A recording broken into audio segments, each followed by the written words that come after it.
They say marriage is for love. But my name was never carved into anything so gentle. My marriage was an execution, dressed in red silk and gold lies. They say some marry to escape. I did too, not for freedom, but for silence. To silence the disgrace of a family that always wanted me gone. To silence my stepmother's whispered ambition. To silence the memory of a fiancé gone mad, a man who would have dragged me into madness with him. So they chose another for me. A man older, crueler. One whose hands were soaked in the blood of his first wife. A man who smiled only when others cried. They said he was a man of status. A parliament lord. Untouchable. They offered me up like coin. To settle debts. To shut doors. To silence rumors. And I, like the obedient daughter I had been trained to be, I bowed my head and walked into hell. My wedding night was not a night at all. It was the first of many beatings. He struck me across the face before I could remove the veil. And when I bled, he smiled. His family stood outside the room. As my screams turned to silence. They called it tradition. I called it torment. I was not a wife. I was a vessel. A scapegoat. A thing to punish when the world angered him. They locked me in rooms with no windows. Starved me for speaking. Laughed when I cried. And when I fell ill from the bruises, they said I was faking it. When I could no longer move my limbs, they left me lying on cold stone. No doctor. No priest. Not even a servant. I died there. Alone. My breath shallow. My body broken. My soul trembling. And on my final breath, as the blood in my mouth dried against my tongue, I whispered, "If I come back, I will not beg. I will not serve. I will not obey." And the gods listened, because I opened my eyes again, not in heaven, not in peace, but in time. I was reborn, in the same body, days before the chains were fastened. This time, I smiled differently. I knew what they were. All of them. My father, the coward. My stepmother, the serpent. My stepsister, the thief of my name. And him, the monster dressed in gold. This time, I will not wait for death. This time, I will dig graves. Before they think of digging mine, let them praise their gods. Let them drink their tea. Let them dress for ceremonies they don't understand. Because I am coming, and I am not their daughter anymore. I am the woman they tried to kill, and I am returning, darkly. I didn't know who to praise. God, the ancient stars, or the blood of my ancestors that refused to rest until I was avenged. But I did know this. I was grateful. Grateful in a way that burned. Grateful for the pain, for the memory, for the second chance, to destroy them gently. This time, I wouldn't wait in silence. This time, I wouldn't kneel at the family shrine, while she, that woman, dressed her children in gold and silk, and paraded them through the markets like they were born from royalty, while I wore rags, while the servants turned their faces from me, while shopkeepers shorted my change, while whispers followed me like a curse. That's the forgotten one, the discarded daughter. But not anymore. They thought I'd stay quiet again. Let them use my name, my marriage, my body, to polish their path to power. My father, he wanted to climb the court ladder with my bones as steps. He smiled in front of the princes, bowed before the empire's ministers, and called me filial when it suited his ambition. He was never a father. He was a merchant of daughters. And I had been his finest bargain. But this time, before they could choose again, I spoke first. I walked into the chamber where they whispered about marriage negotiations, where names were exchanged like silver, where her children sat beside her in silken robes, heads raised like royalty, and I laughed, not loudly, not madly, just enough for them to feel the shift, just enough for the shadows to lean closer. "I will not marry him," I said. Silence fell like ash, and my stepmother looked at me as if I'd spoken treason. Perhaps I had, but this time, treason was the only language I knew. I met her gaze with calm fire. I watched her mask slip. The corner of her mouth twitched, not in fear but in calculation. Because she knew. She knew I remembered. And I smiled. Because I wanted her to know that this time, she would not win. I would no longer be the stepping stone for her silk-wrapped children. I would no longer be the sacrifice for my father's broken dreams. I would no longer be the puppet bride for the man who murdered me. This time, I had my voice, and the voice of every girl they buried before me. This time, I would not simply survive. I would rewrite the story. And it begins with one word. No. They thought I would scream, Beg. Plead. cling to their hems like a desperate child afraid of her fate. But I didn't scream. I smiled. Because while they were still choosing dresses for my engagement, I was already writing their ruin. Let them try again. Let them send word to noble families, whispering about my obedience, my new attitude, my sudden silence. They didn't realize. My silence wasn't surrender. It was strategy. My stepmother, Lady Ryan, believed herself the true matriarch now. She had long since scrubbed my mother's name from the walls. She poured honey into teacups for the ministers' wives, spoke in gentle tones while her eyes counted coins. She dressed her daughters in imported silks, and taught them to walk like roses and sting like thorns. But she never once considered that I remembered everything, every word whispered behind doors, every slap behind curtains, every lie printed in gold. She didn't know I watched. That I wrote her sins into memory like scripture, that I was her shadow, and the shadow remembers everything the light tries to hide. My father was no better. Lord Eugene, with his powdered dignity and trembling pride, he wanted to rise again in court, to be seen by the emperor, to stand beside the princes. He tried to trade me for position, again, so I let him think I was compliant, that I would obey, that I was cured of rebellion. I even bowed. Once. And that bow Was a blade he didn't see. While they plotted, I walked the back halls of the palace, where no one noticed a girl in plain robes. I knelt beside servants, listened, gave medicine to old guards with sore joints, helped daughters of dismissed ministers study court scripts. One by one, I gathered names, favors, secrets. I left no trail, only kindness. They called me soft. They forgot. Water, when patient, carves mountains into ash. In the main hall, they sat in gold, debating the date of my engagement, whether to send the formal letter to Lord Rengier's family. They didn't know I had already reached out to the daughter of his late first wife, the one he tried to erase. She remembered. She gave me documents, proof, testimonies, everything hidden under court silence. And I smiled again, because my fire was not loud. It was not bright.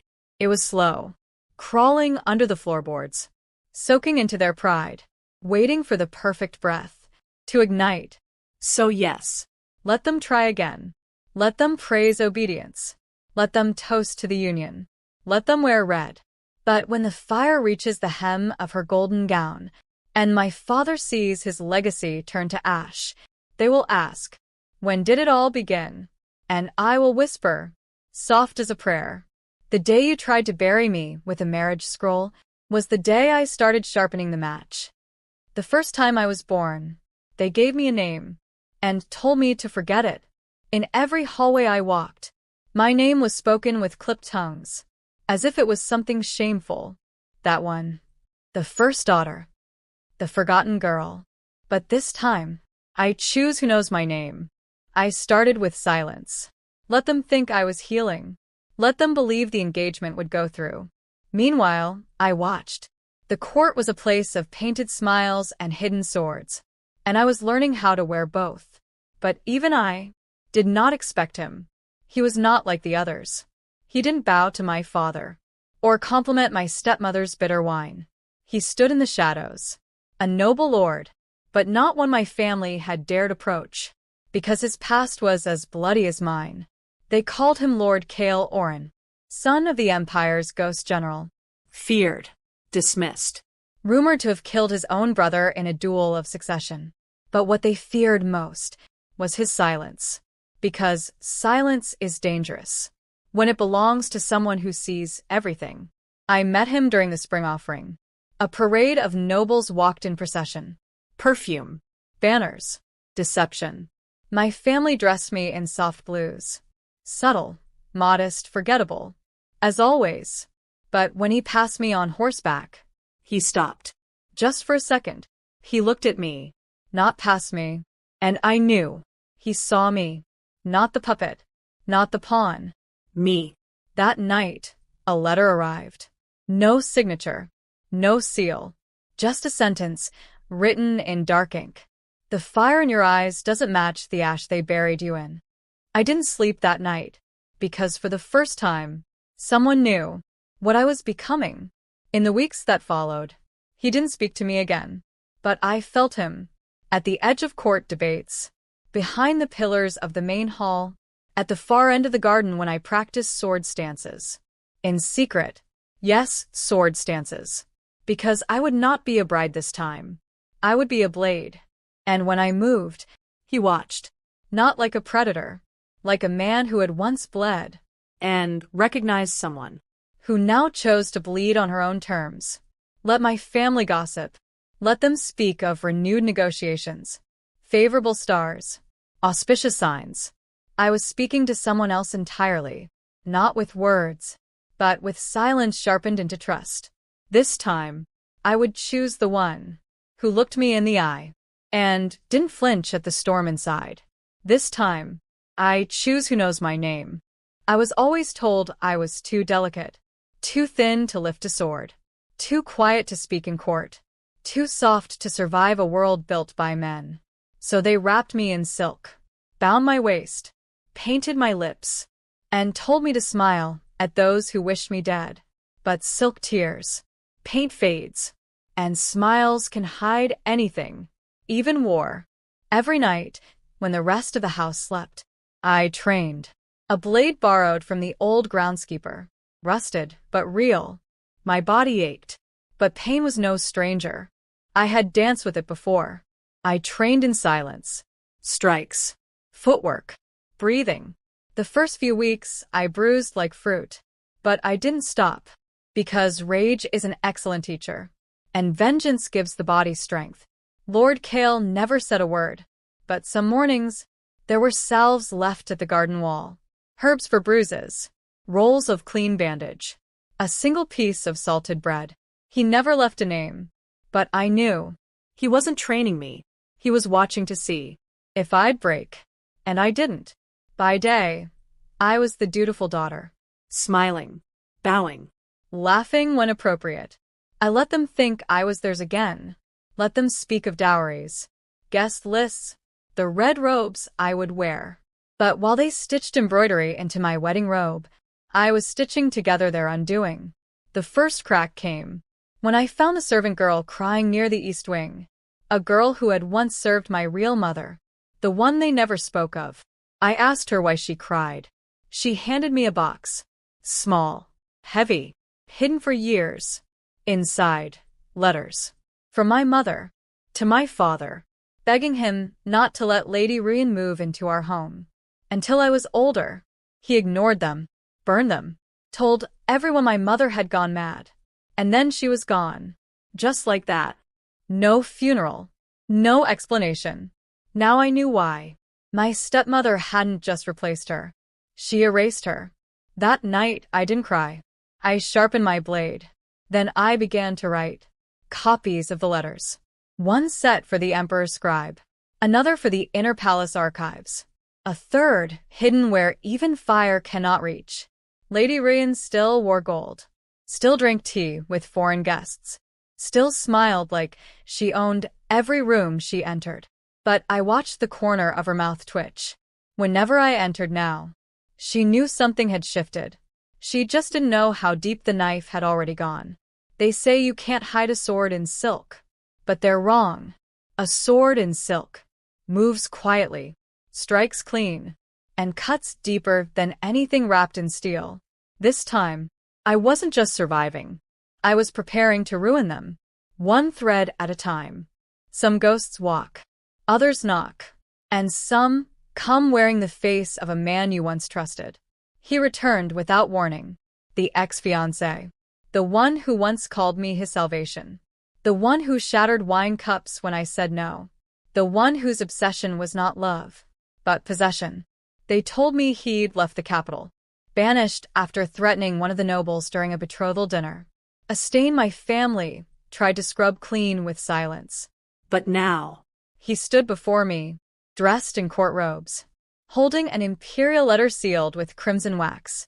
He was back, and this time, he had the emperor's attention. "I came for you," he said, as if those words were a gift, as if I would fall into his arms in gratitude, as if the bruises on my soul had faded. He spoke like we shared history, but what we shared was a crime scene. He once called me a burden, said marrying me would ruin him, said I was the reason his life fell apart. now, Now he spoke of fate. We were meant to be, you and I. I almost laughed. He reached for my hand. I let him touch the hand he once refused to defend. Let him feel the warmth of a girl he believed he had broken. And then I looked him in the eye. "You mistook a quiet girl for a weak one," I whispered. "But the girl you shattered picked up the pieces. And now they're sharper than you remember." He blinked. Just once. And I knew. He finally saw it. The mirror had cracked. And his reflection no longer controlled me. Later that evening, I walked through the West Wing, past the garden court, where he was speaking to my father in hushed tones. He looked up, watched me pass. I didn't stop, because I had already written his ending, and he hadn't yet learned that I no longer played his game. In my chambers, I opened the small wooden box hidden under the floorboards. Inside, a vial of powdered poison, a forged invitation to the Minister of Justice's granddaughter, and a hand-drawn map of the capital's underground routes. Pieces on a board, waiting, because when he returned, he brought more than himself. He brought the last thread I needed to pull. One thread, and the whole tapestry unravels. They thought I would fall apart when he returned. But I am not made of glass anymore. I am made of ash and blade and memory. and he Just stepped into a fire. He thought he'd already escaped. They burned down everything I was. And yet, I still stand. Not because they let me, not because they changed, but because I rebuilt myself. From the ashes of their comfort. This time, brick by brick, name by name, secret by secret. I laid the foundation with my own hands. The house I was born into no longer knew me. The girl they silenced was now the woman who moved their fate. With a glance, it began quietly. A sealed letter slipped into the hands of the Minister of Justice. Inside, copies of my mother's erased letters, proof of my stepmother's lies, testimonies of servants who had vanished, now resurfaced and willing to speak. I watched the court shift, the slightest tremor, a ripple in a lake long held still, and I smiled. Because justice doesn't always wear robes. Sometimes she wears silk and walks with grace. My father tried to maintain control, tried to hush the whispers, tried to command me to obey. "You'll bring shame upon us," he hissed. And I said, "I bring mirrors, not shame. If you cannot face your reflection, that is not my fault." He struck the table. Not me. Not anymore. He knew better now. Lord Kale moved in silence beside me. He never spoke in my name. He never shielded me from consequence. But when I turned, he was always there. And when I faltered, he never reached to catch me. He simply stood, as if to say, rise. "You can. You must." The final stone I laid Was the one no one saw. a letter to the Empress Dowager. She had once favored my mother.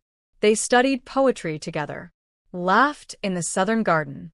Before the silks turned black, my mother's voice had been erased, but not forgotten. And now, The Dowager remembered. They summoned Lady Rian.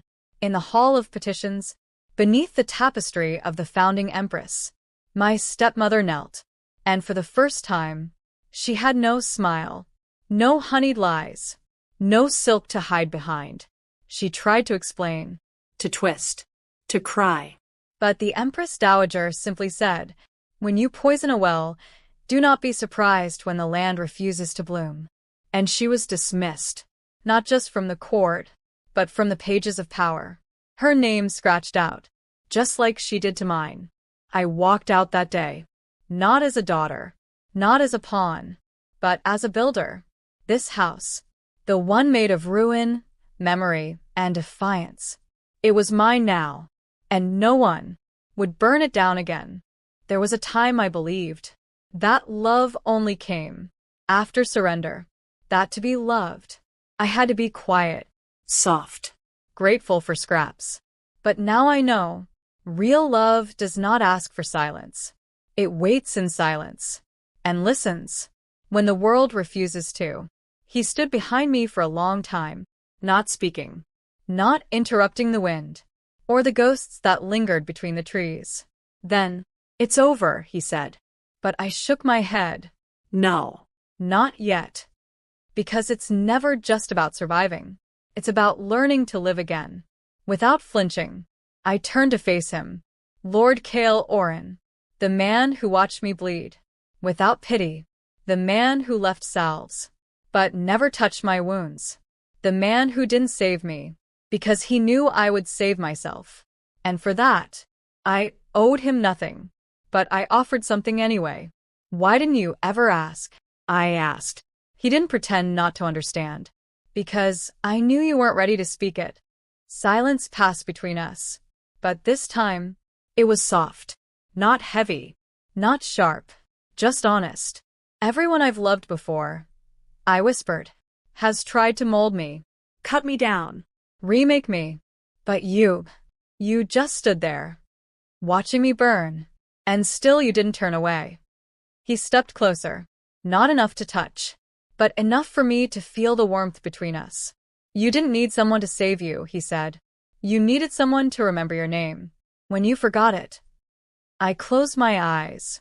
There was no kiss, no declaration, no fireworks, only stillness, only breath, only the knowledge that if I reached forward, he would not pull me back, and if I walked away, he would still protect my shadow.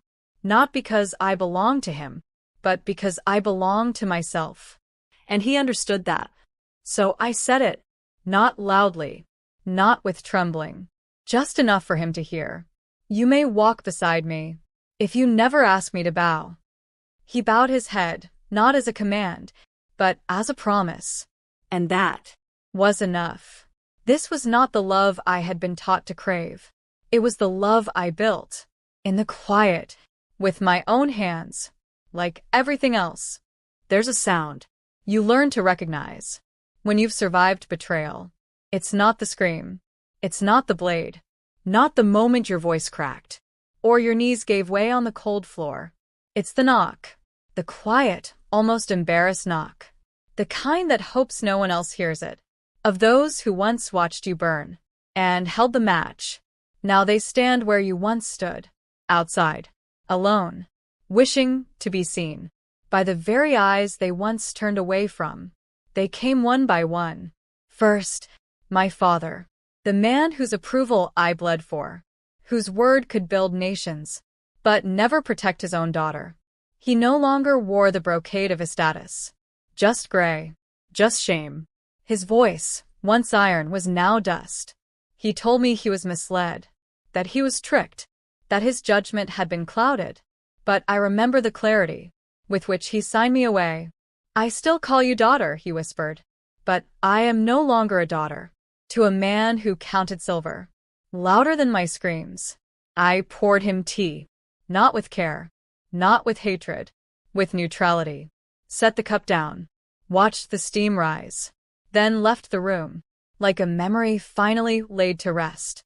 Let him sip from the silence. he once demanded of me.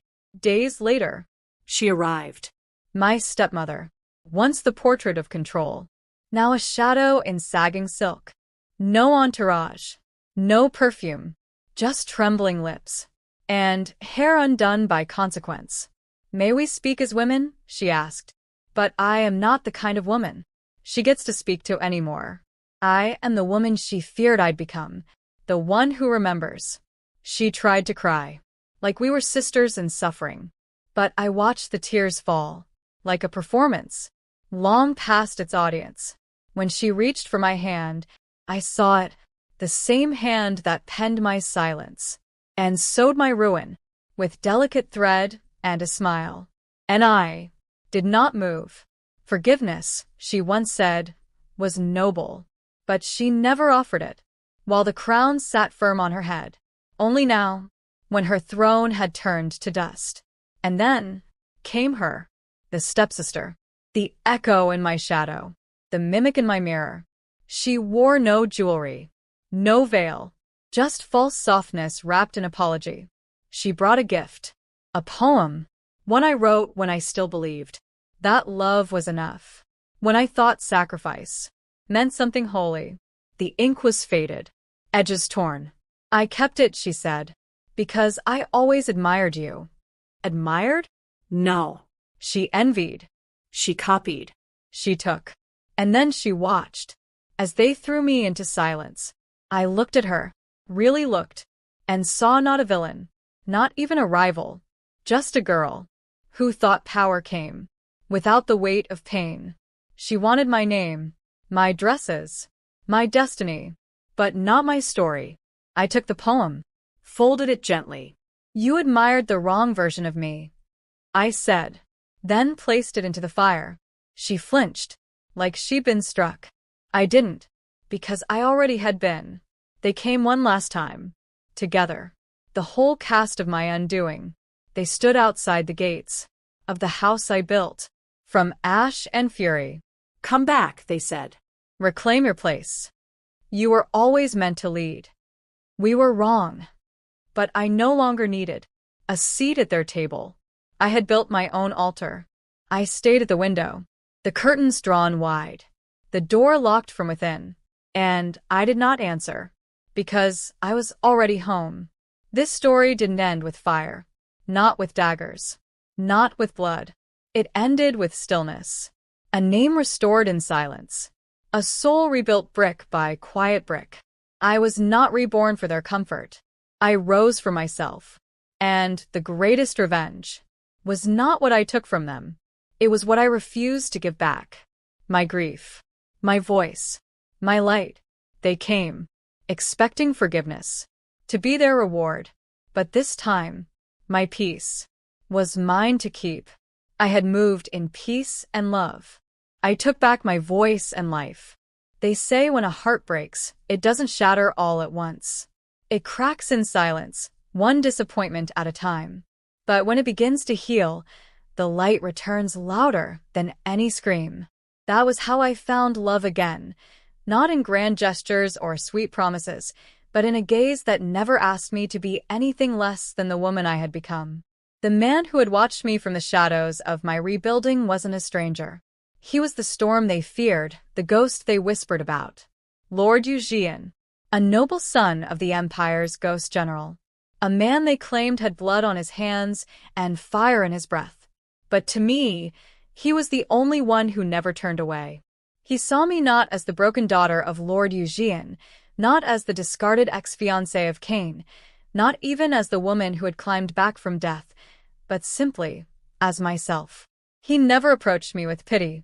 He didn't offer me roses or apologies. He offered presence. Quiet, steadfast, unwavering presence. In the silence after my family's downfall, when the Empire turned its head to watch the ruins, he was already standing beside me. I remember the day clearly, the day I turned to him and said, "If you wish to walk beside me, you can. But I will not stop for anyone again." And he nodded, once. That was all. As if we had struck a vow older than time itself. We married 3 months later. There was no royal ceremony, no embroidered fanfare, no lavish banquet. Only the two of us, in a garden of white chrysanthemums, hands bound with a crimson silk cord. His thumb brushed my knuckles as he said the words that mattered. Not because you were broken, but because you built yourself again. I will honor every scar that led you back to yourself. He became my husband. But more than that, my mirror, my shield, my moon in the nights I couldn't yet sleep. Together, we built something more enduring than any dynasty. The House of Ashes. It began as a room in the back of my modest estate. Just one. For the girl whose voice had been taken by her master. For the widow discarded after her dowry was gone. For the servant girl pregnant with a lord's secret. And then it grew.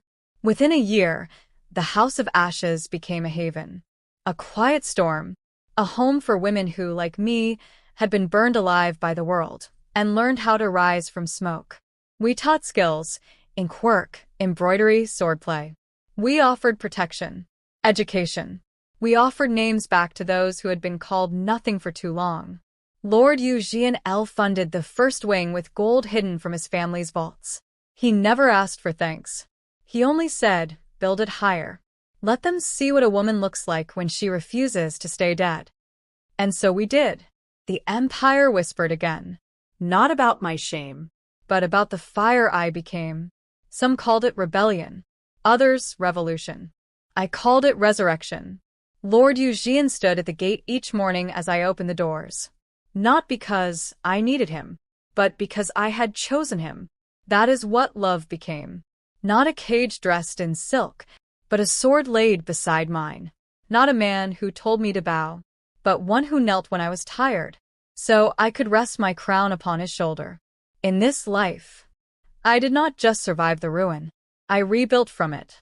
And when they came knocking again, my former family, the court that once mocked me, the Cain who had looked away and walked away when I fell, they did not find the girl in rags. They found the woman who owned the ash and turned it into fire. That is how I loved again. And that is how I rose.